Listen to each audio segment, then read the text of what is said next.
So the latest in gaming news is that the Starfield game developers are passive-aggressively responding to various negative reviews on Steam.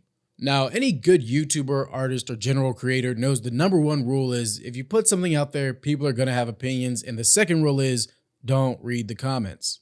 Except, of course, those offering reasonable feedback. In this case, we more than expect online criticism to be full of memes, roasts, and irrelevant banter. Except the reviews left on the Starfield Community Hub were perfectly justifiable, reasonable criticism. Now, don't get me wrong, developers work hard and deal with a lot of expectations, demands, and overall words from their user base, but referring back to Rule 1, opinions are just that, and the replies those opinions received seem to be defensive or dismissive in nature.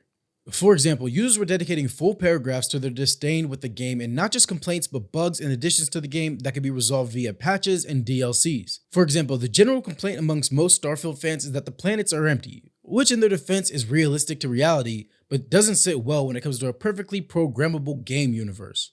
One being, when astronauts went to the moon, they weren't bored. Now, this quote wasn't made specifically because of the review criticism, but used in defense, and let me just say this. Maybe the Apollo astronauts had more fun because it might have just been one of the most revolutionary actions done by humanity as a whole next to this amazing worldwide communication center known as the internet. That might just be why they had fun. Some review comments were reflecting on the story and the outpost mechanics of the game, mentioned how building outposts seems lackluster or even pointless. They were met, of course, with a dev reply simply stating other features of the game, such as the ability to, start a new save file and create a new character. Now, obviously, upon criticism, you can't expect anyone to make an immediate promise or change. But even saying something like, we have plans for a future DLC to add many things to the game is a better response, even if it's an empty promise, than restating what could be described as an online pitch to buy the game.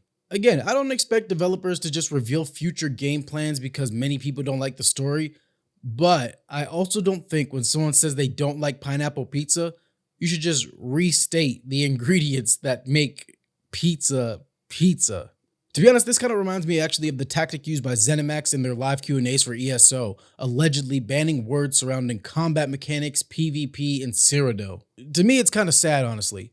Never before in time has communication been so easily accessible, but entirely dismissed and abused.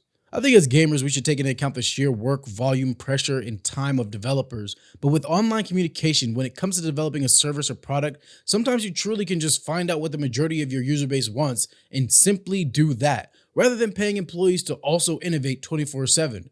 Because one of those things is unrealistic, and as of lately tends to fall short. What's your opinion on the communication between users and developers? What does each side need to understand? Let me know below. Much love. As always, be safe out there.